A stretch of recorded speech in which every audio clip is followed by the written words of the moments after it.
Shalom Uvracha, Boker Tov. La dernière fois, j'avais dit une chose que je voudrais rectifier un peu.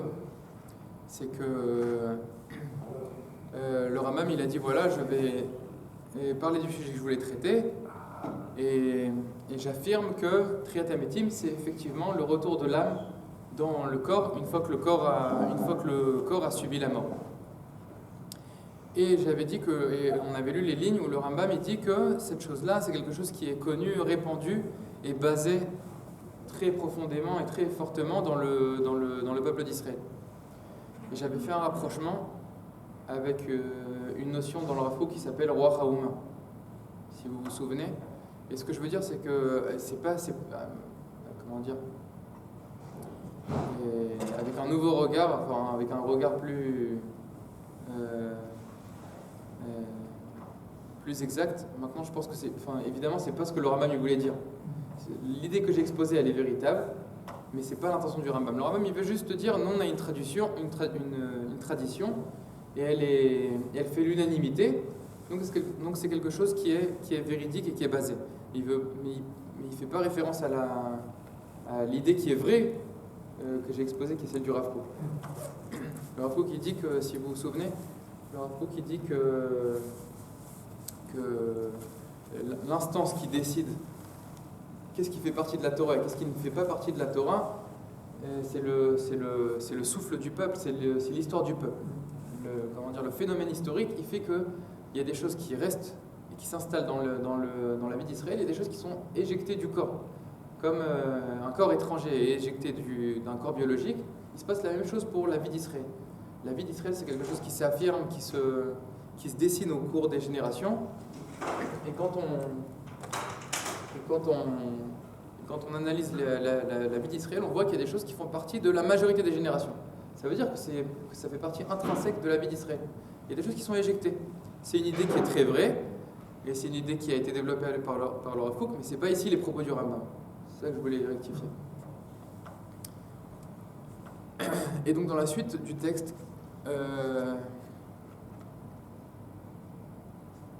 dans la page 9, et c'est une page alors si vous me permettez qu'on ne lira pas, parce qu'il se peut que je ne l'ai pas assez bien comprise, mais ce qui me semble c'est que le Rambam il revient sur ses paroles, sur les paroles qu'il a proférées par rapport au Olam Haba, et il fait ça pour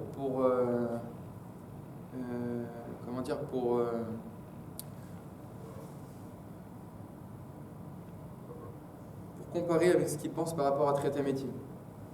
Donc le Rambam il nous dit comme ça dans la page 9, je résume, comme on dit en hébreu, Bemaof Atzipor, à vol d'oiseau. Le Rambam il nous dit voilà, ce que je t'ai dit c'est que l'Olam Haba c'est une dimension de vie dans laquelle il n'y a pas de corps.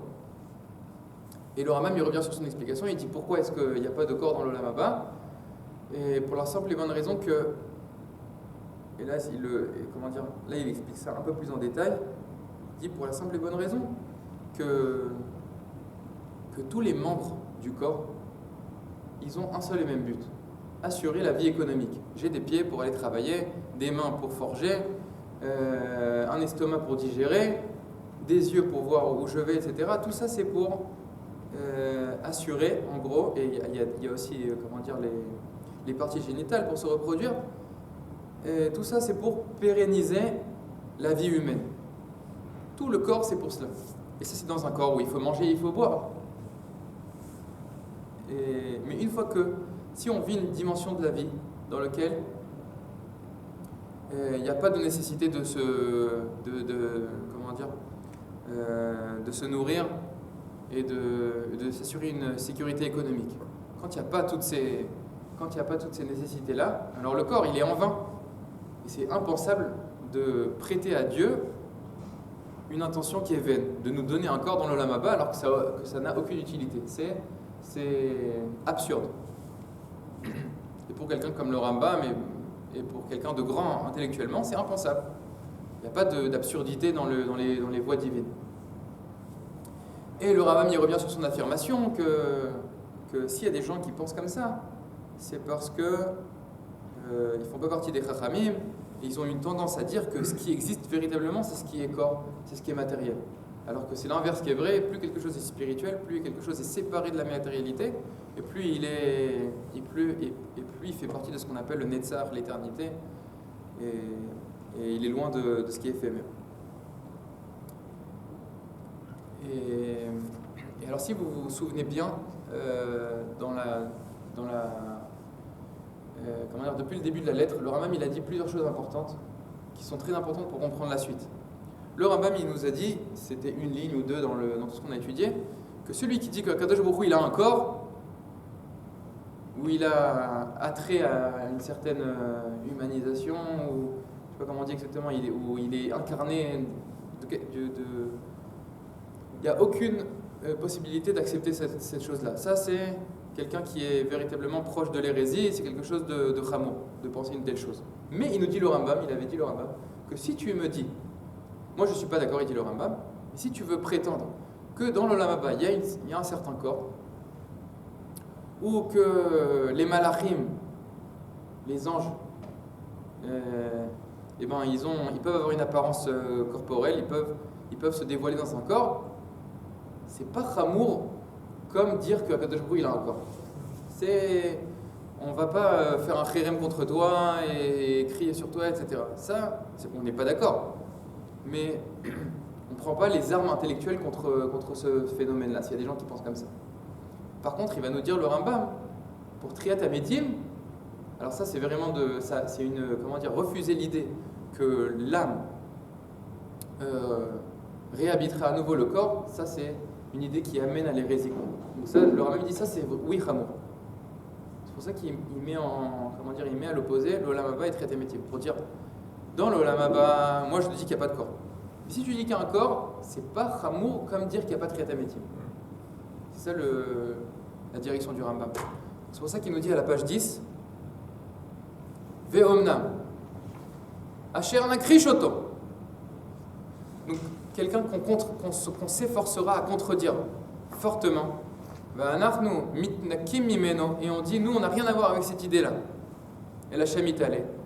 C'est-à-dire qu'on va le contredire fortement et on essaye de repousser son idée et comme ça on trouve grâce aux yeux de Dieu. Donc quelle sorte de personne on rejette fortement? C'est celui qui dit Shelo tashuv anefesh el hagouf le'olam. Quelqu'un qui prétend que c'est impossible, Shelo itachen eyoto, c'est impossible que l'âme réhabite le corps après la mort et que ça ne se passera jamais. Celui qui profère une telle croyance, c'est très chamour. Pourquoi? Qui zot akrasha, ce déni-là, mais via l'akrashat aniflaot ve akrashat amofet. Le fait de dire que Akadosh Baruch Hu a des attributs humains, anthropomorphisme.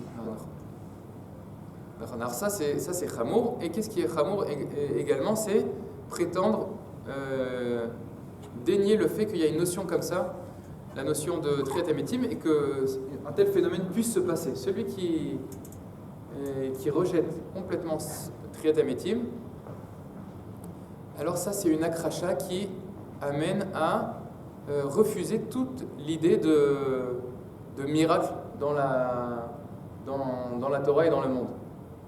Zemevil akrachat aniflaot vakrachat amofet, et ça amène également à kfira ba'ikar b'yetzia minadat. Ça amène l'homme à sortir de la Torah et à être un hérétique complet. Donc là on voit une chose très intéressante, très importante. Mais je ne sais pas si je la comprends correctement et je l'explique correctement. On est là pour, vous avez une autre interprétation, je l'écoute. C'est que le Rambam là, il a un arbitrage à faire. D'un côté, il sait qu'il y a des gens qui disent que dans le l'Olam Haba, il y a une certaine forme de vie corporelle. Et des gens qui disent que les malachim aussi, ils peuvent avoir une apparence corporelle.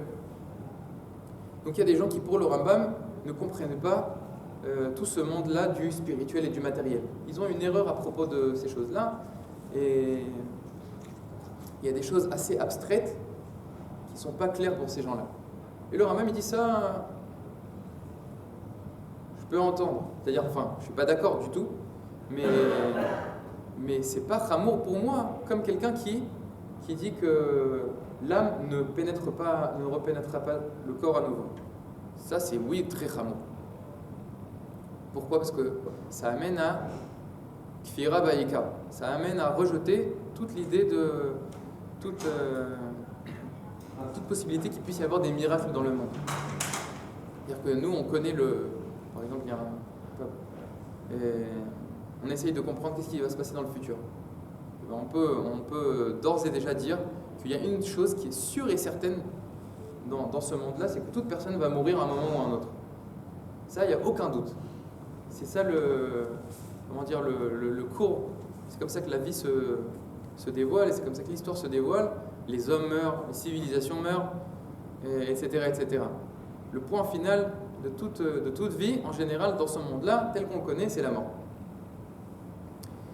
Et en fait, ce qui veut dire le Rambam, c'est que c'est très important pour la conscience juive et pour notre émouna de savoir que, à cela, il y a un yotse minakla, le miracle.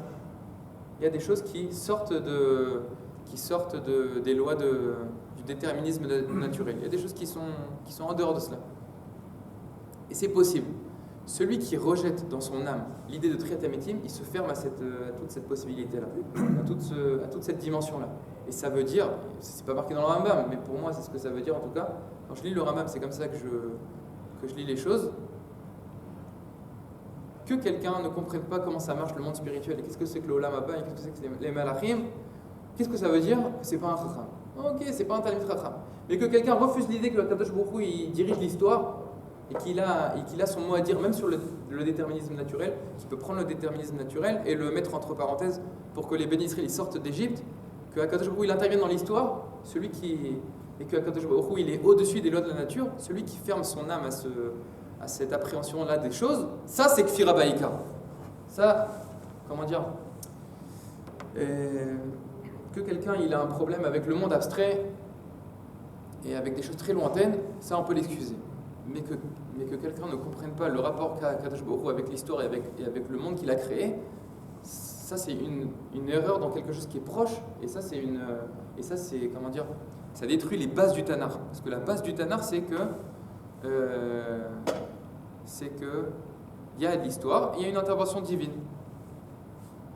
Une intervention divine claire avec des miracles. Entre parenthèses, on dirait qu'il y a aussi une intervention divine à travers les lois de la nature. Et pour les élèves du Rav Kook et pour ceux qui lisent correctement le Tanakh, mais il est clair que Kadosh Baruch Hu, il utilise aussi les miracles pour donner une direction à l'histoire, et aussi pour que ce soit clair pour l'homme que Kadosh Baruch Hu, il n'est pas limité par les lois de la nature, mais il est au-dessus des lois de la nature. Et donc celui qui rejette Triat Hametim, ça prouve que dans son âme, il a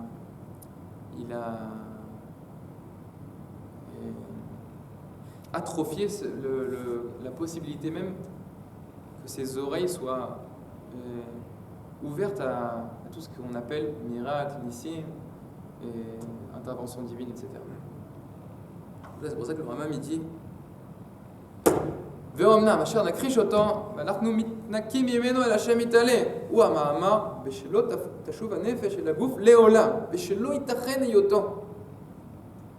Ça c'est important ces mots-là. C'est-à-dire, le Rambam il dit que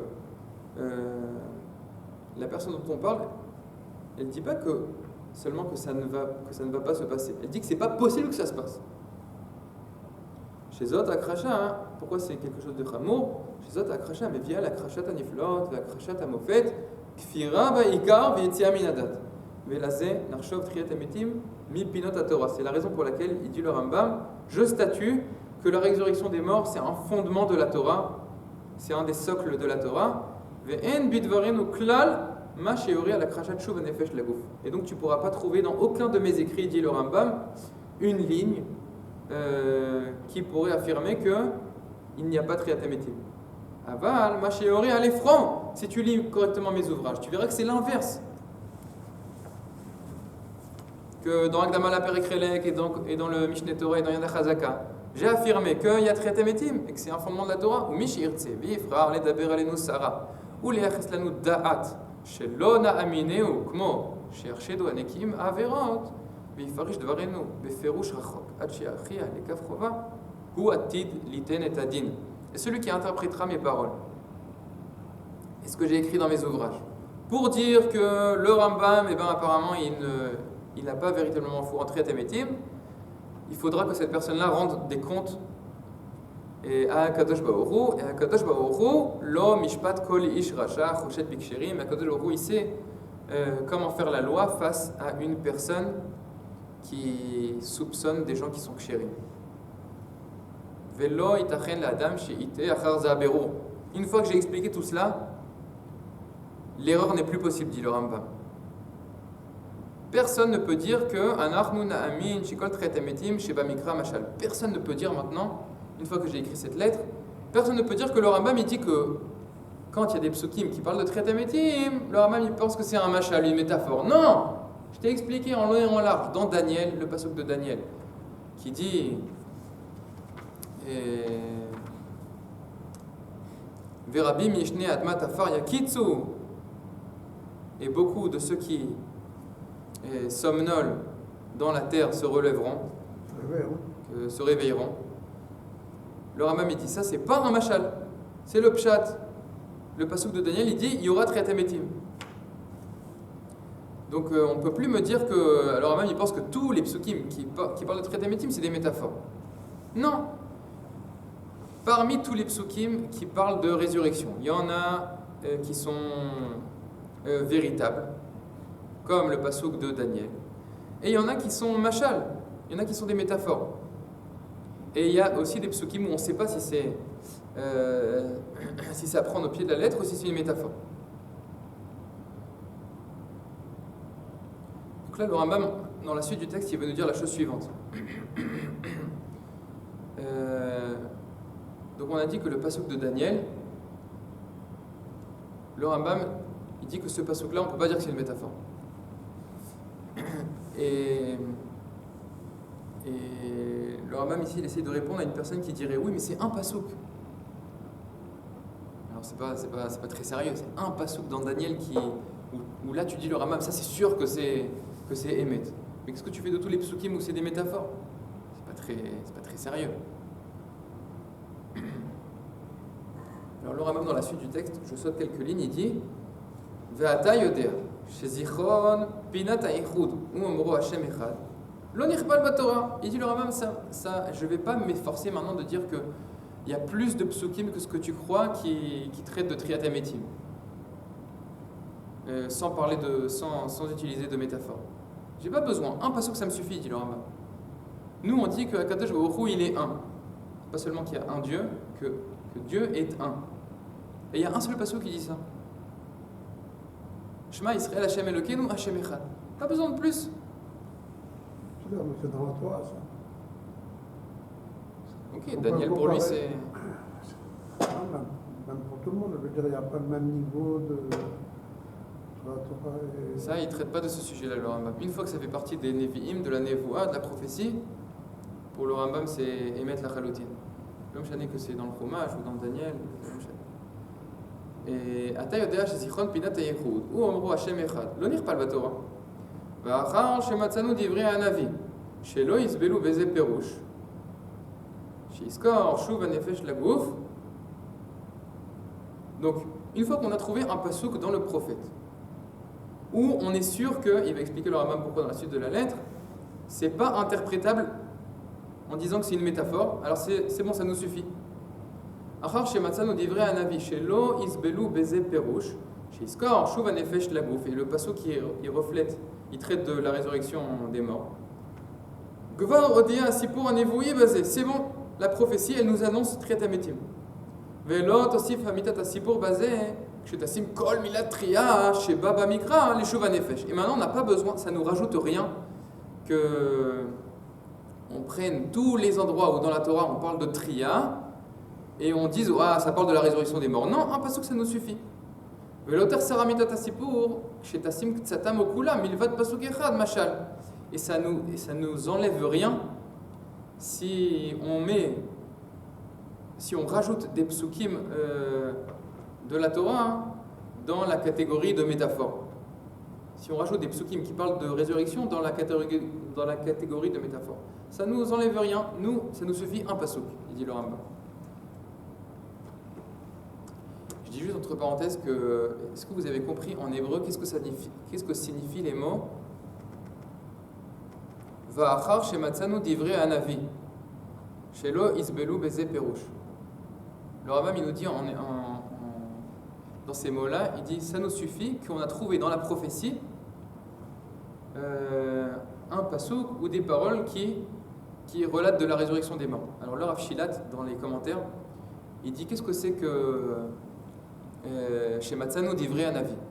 C'est bon, on a trouvé les paroles d'un prophète qui nous traite de la résurrection des morts. Alors le Rav Shilat il nous dit où ça fait référence dans les pages précédentes qu'on a vues dans la lettre, où ça fait référence au psukim dans Daniel. Première possibilité. Deuxième possibilité, c'est les tfilot qu'on prononce, qui ont été rédigés par un Knesset Agdola et des gens qui faisaient partie des derniers prophètes. Donc, pourquoi est-ce que le Rav Shilat dit ça? Pour ça, je le dis pour la caméra, pour celui qui a les feuilles devant lui, les précédentes pages, c'est parce que dans la page 8, le Rambam, il avait dit que Triyat HaMetim, c'est quelque chose de répandu dans notre peuple et dans les textes de la Torah, et aussi dans les tfilot. On parle dans les tfilot de Triyat HaMetim. Et ensuite, le Rambam il dit que tout ça, c'est des choses qui ont été rédigées par les prophètes et les chachamim. Donc le Rambam, ici, il écrit que les tfilot, ça fait partie du monde de la prophétie. ואומר שתחיית המתים המפורסמת והנודעת באומתנו המוסכם עליה מכלל כיתותינו אשר רב זכרה בתפילות ובסיפורים ובתחינות אשר חיברום הנביאים וגדולי החכמים ימלא מהם התלמוד והמדרשות עניינה שוב זאת הנפש לגוף אחרי פרידה זה. Donc quand le Rambam nous dit ça nous suffit les paroles dans la vie qui nous annoncent Tchiat HaMetim, il parle ou des tfilot, ou des prières, ou du pasuk de Daniel. Sauf davar. Conclusion, il dit le Rambam. Ba sipur anevoui. Im pa'am achad, im pa'amim rabot. Voilà que les paroles de la prophétie viennent nous annoncer, ou une fois dans un seul pasuk, ou dans plusieurs pasukim. Usrao ou chachmé Israël. Et c'est des choses qui sont rappelées par les chachamim. Et les chachamim, ils détiennent la vérité des prophètes. Ils s'inscrivent dans la continuité de la prophétie. Et donc les chachamim antérieurs et les chachamim plus récents. Chachamim Israël Akdomim ve'achadashim. Pa'amim en la mispar. C'est rappelé énormément de fois dans notre tradition. Triyat HaMetim. Ve'itparsem be'umatenu. Et c'est quelque chose de répandu dans notre peuple. Ve'iskimu alam. Ça fait l'unanimité. Et donc, et qu'est-ce qui fait l'unanimité? Chez Nefesh Adam, Tashuv Lagouf, que l'âme de l'homme réhabitera à nouveau le corps. Mais c'est cela l'intention, c'est ça la signification de la notion de Triyat HaMetim. Peu importe, et même si dans l'histoire d'Israël il y a un chacham ou une personne qui a écrit un livre qui dit non, Triyat HaMetim c'est pas quelque chose qui fait partie de la Torah, ou quelqu'un qui écrit que le Rambam il n'a pas véritablement foi en Triyat HaMetim, il dit le Rambam ça change rien. Une fois que c'est quelque chose qui apparaît dans la prophétie, même dans un pasuk, ça nous suffit. Combien de temps il reste? Un quart d'heure. Wow. On a le temps de faire la page 11. Il y en a qui se servent du pasuk Aziachir Moshe. C'est la Gemara dans Maseret Sanhedrin. Et ouais, mais la Gemara elle dit là-bas que c'est un. Parce qu'elle dit clairement ça la Gemara. Non, c'est clair que c'est pas le pshat. C'est pour ça que le Rambam il a pas ramené ces Gemarotes là. Je dirais aussi autre chose par rapport au texte de Daniel. Il n'y a pas écrit qu'il est mort, qu'il va chanter. Il va chanter, Daniel? Non, Moshe. Aziachir Moshe. Il n'y a pas écrit qu'il est mort et qu'il va ressusciter, contrairement à Daniel où c'est. Non, Daniel c'est marqué clairement.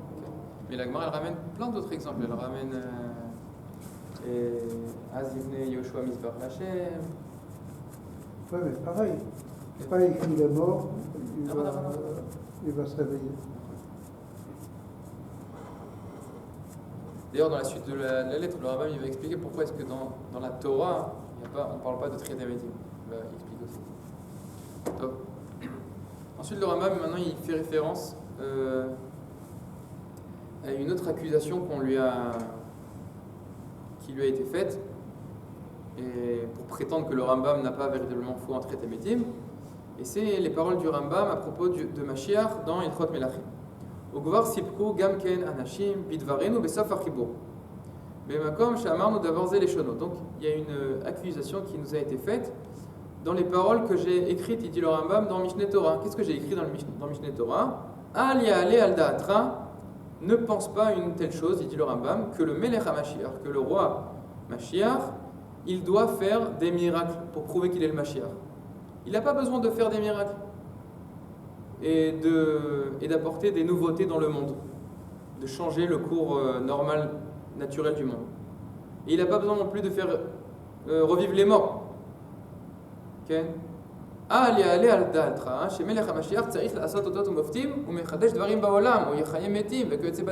Non. Alors qu'est-ce qu'ils ont été dire les gens moyens d'envergure intellectuelle moyenne qui ont lu le Rambam? Il dit bon, c'est parce que pour le Rambam, pourquoi est-ce qu'il dit que le Mashiach il n'a pas besoin de faire revivre les morts pour prouver qu'il est le Mashiach? C'est parce que pour le Rambam, il n'y a pas de Triat Hametim.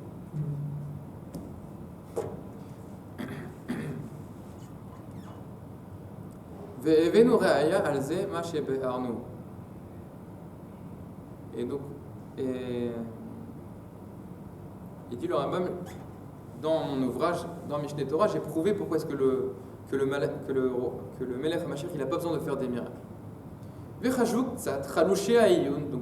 le Rambam il souligne constamment cette chose-là, que quelqu'un qui ne comprend pas véritablement les paroles du Rambam, c'est que c'est pas quelqu'un de grand intellectuellement parlant, il fait partie de ceux qu'on appelle Chalouché Aïoun, quelqu'un qui ne sait pas, superficiel, quelqu'un qui est. Chez Zot Akracha les Triat Hametim. Ils ont prétendu que ça c'est un déniement de la résurrection des morts. Veu soter ma chez Be'arnu beperush la Mishnah chez Triat Hametim pinot Torah. Et donc il y a des gens qui ont dit, le Rambam dans Mishneh Torah, il contredit ce qu'il a dit dans son commentaire sur la Mishnah, où là-bas il dit que Triat Hametim c'est un fondement de la Torah. Mais c'est pas grave, le Rambam des fois peut-être il revient sur ses paroles, ou alors il s'embrouille. Je ne sais pas ce qu'ils ont pensé exactement, les détracteurs du Rambam. Alors c'était Maïmonide, c'était pas le Rambam. Et Veze kulo mevoa, en safek bo velo stira. Et il leur a même dit c'est des choses claires. Il n'y a pas de doute à apporter par rapport à mes paroles. Il y a pas de, je me suis pas contredit. Veu sha'anachnu amarnu sha'amashiach lo yevukash mimeno shi'aseh mofet. Moi, ce que j'ai voulu dire dans Mishneh Torah, c'est que le Rambam, c'est que le Melech HaMashiach, il n'a pas besoin de faire des miracles. Il n'a pas besoin de fendre la mer. Et il n'a pas besoin de faire revivre les morts. Pourquoi? Lo yevukash mimeno shi'aseh mofet. Lo yevukash mimeno shi'ifka yam ou yichaye met al tzad hamofet. Mipnei she'en mevukash mimeno mofet achar sheyadu bo haneviim asher itamta nevuatam. Il n'a pas besoin, le Melech HaMashiach, de faire des miracles. Pourquoi? Parce que les prophètes, ils ont annoncé que le Melech HaMashiach viendra. C'est ce qui a marqué dans le texte là, du Rambam que je suis en train de lire. Pourquoi est-ce qu'il n'a pas besoin de faire des miracles? Parce que la venue du Mashiach est annoncée dans les prophéties.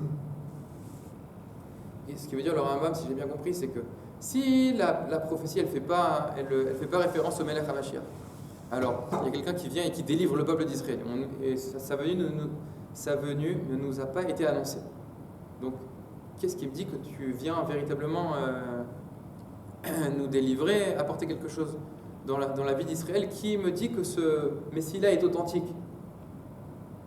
Donc là, peut-être fait des miracles, prouve que tu es un envoyé de Dieu, etc. etc. Mais si c'est quelque chose qui est annoncé par les prophètes, et comment est-ce qu'il va venir, et qu'est-ce qu'il va faire dans la vie d'Israël, alors une fois que ça se produit, c'est lui le Melech HaMashiach. Il n'a pas besoin de faire des miracles pour prouver qu'il est le Mashiach. Le fait qu'il vient, ça lui donne automatiquement et qu'il fait ce qu'il faut faire pour être Mashiach, ça lui donne automatiquement le statut de Mashiach.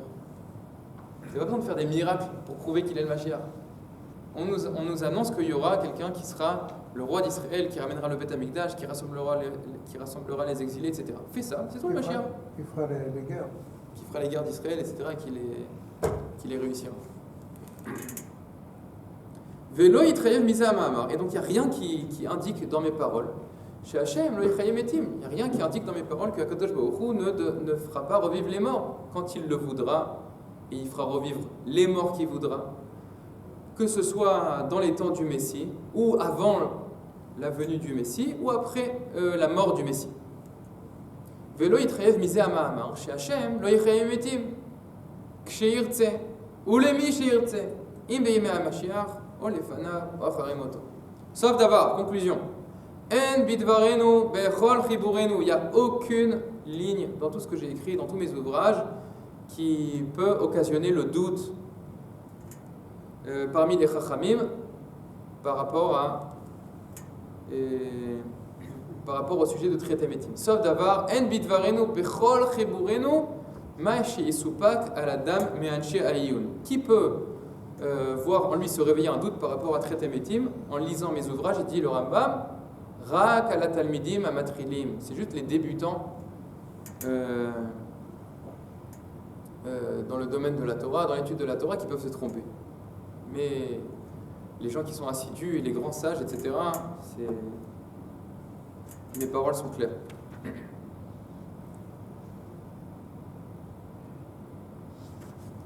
Et la suite, c'est la page 12. Mais combien de temps il reste? Wow, on a assez de temps. Et est-ce que je saute pour faire une photocopie ou je... Bon, je peux aller lentement et on verra cela dans les mots ensuite.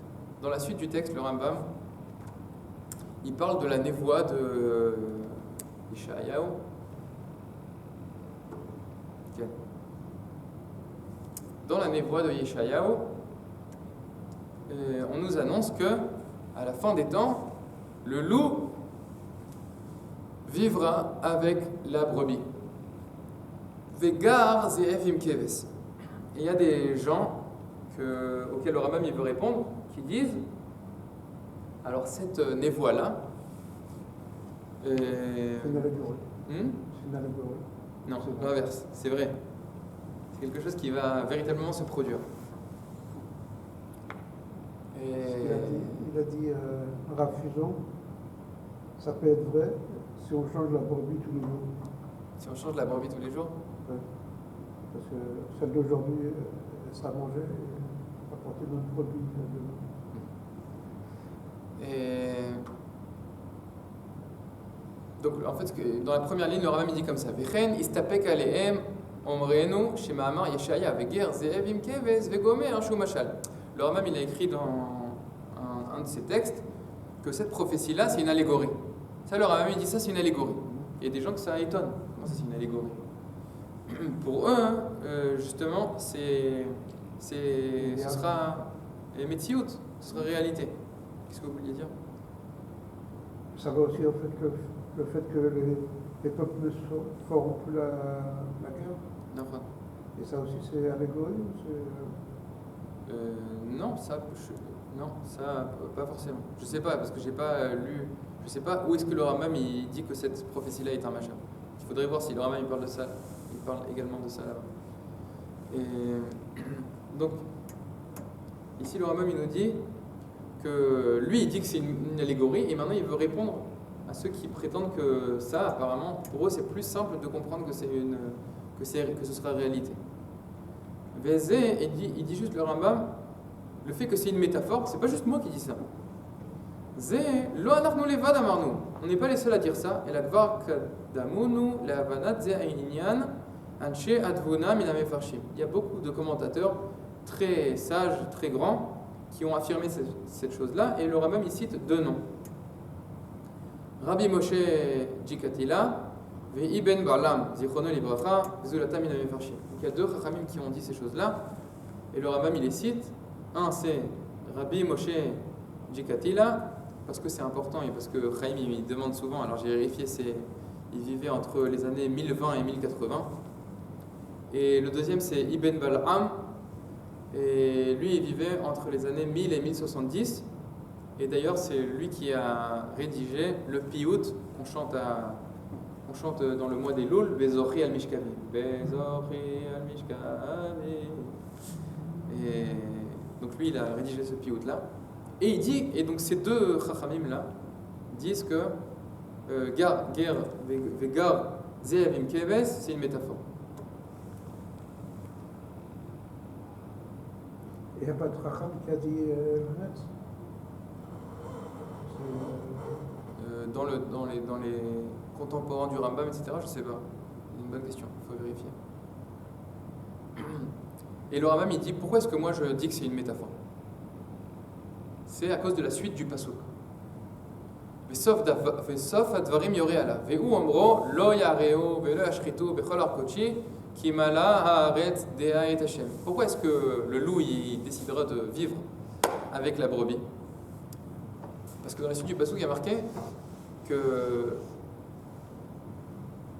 dans toute la montagne qui m'est sainte, alors il n'y aura pas de méchanceté qui sera causée là-bas, qui sera faite.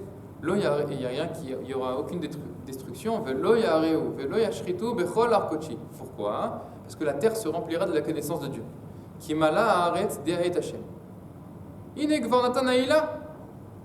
Donc le Rambam il dit sur un ton ironique, voilà. On explique maintenant pourquoi le loup va changer son comportement. Pourquoi est-ce que le loup il arrêtera de détruire et de causer des dégâts? À travers sa connaissance de Dieu, l'Eda Atam Hashem.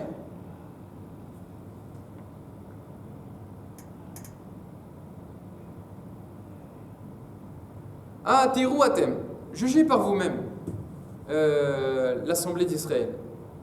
Ah, Tirou Atem qui est à l'Israël, Mishesh Lo Sechel, toute personne dotée d'un intellect, jugez par vous-même. Sheye Metzayer Aharie, Bismanenu Ze More. Représentez-vous cette chose-là que dans notre temps, le lion, il est.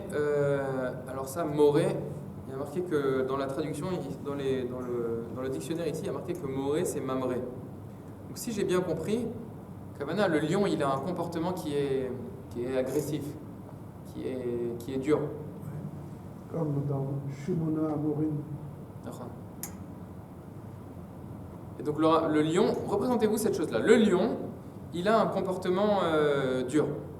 Mais là, c'est au toref. C'est pour ça qu'il fait toref. En français, il est toref. Il prend sa patte, il déchire, il s'abat sur sa proie. Et représentez-vous la chose que il va changer son comportement. Et il va faire une sorte de Chazara Betshuva. Et dans la suite, dans le futur, l'Atid Lavo, qu'est-ce qui va se passer? Le lion, il aura une connaissance plus profonde du divin. Veyeda Hashem Raoul et Azik, il va comprendre qu'il ne faut pas se comporter en tant que prédateur. Veyashuv Le'echol Teven, il revient et il changera son comportement de manière telle qu'il se mettra à manger de la paille. Mais je ne sais pas si on a aimé un Mashiach ou... Il y a quelques semaines, sorti en France une publicité qui a fait le buzz dans le monde entier. Il y a plus d'1 milliard de vues de la chaîne Intermarché. Toute la publicité, c'est que un loup, il devient végétarien. C'est pas vegan parce qu'il mange du poisson pas mal. Du poisson et des œufs. Il devient végétarien. Alors, je ne sais pas comment lier cette publicité au texte du Navi. Ça, c'est nos devoirs pour la semaine prochaine. On va vérifier comment la publicité est en lien avec les études d'Abraham. Ce qui est marrant dans cette pub, c'était vraiment au départ une publicité pour Intermarché. Elle a fait un tel buzz, effectivement, dans l'entier. Une publicité en France. Ouais. Et en fait, les gens ils se disent il y a quelque chose derrière qui a fait Je vais vous l'envoyer. écho dans la pensée des gens. Et par contre, j'ai pas compris comment cette publicité elle sert Intermarché, c'est-à-dire c'est quoi l'idée de la publicité en fin de compte? S'il a voulu faire un truc par rapport à Noël, c'est une période belle et tout, et que donc le loup, je sais pas, le type qui a conçu la publicité, qu'est-ce que c'était sa commande? Peut-être ça, qu'il regarde. ça a dépassé complètement, en fait, je sais même pas si ça aujourd'hui, pourquoi ils ont fait C'est dommage que la Ils ont quand même publicité. un procès parce qu'il y a des gens qui disent que le loup, s'il mange des poissons, c'est pas bien. Enfin, je C'est dommage que la publicité est sortie est déjà sortie parce que si elle avait été publiée plus tard, on aurait pu prétendre que quelqu'un apparemment a regardé notre cours sur le Rambam et donc ils ont décidé de faire ça. Mais peut-être qu'il a regardé, pas Oui, celui-là, mais qu'il a vu. Non, mais moi je veux qu'il regarde ce cours. Non, ben, je voulais envoyer la publicité. Dans les descriptions de Cette la publicité vidéo, à la télé qui dure 2 minutes et demie, c'est super rarissime. C'est long aujourd'hui,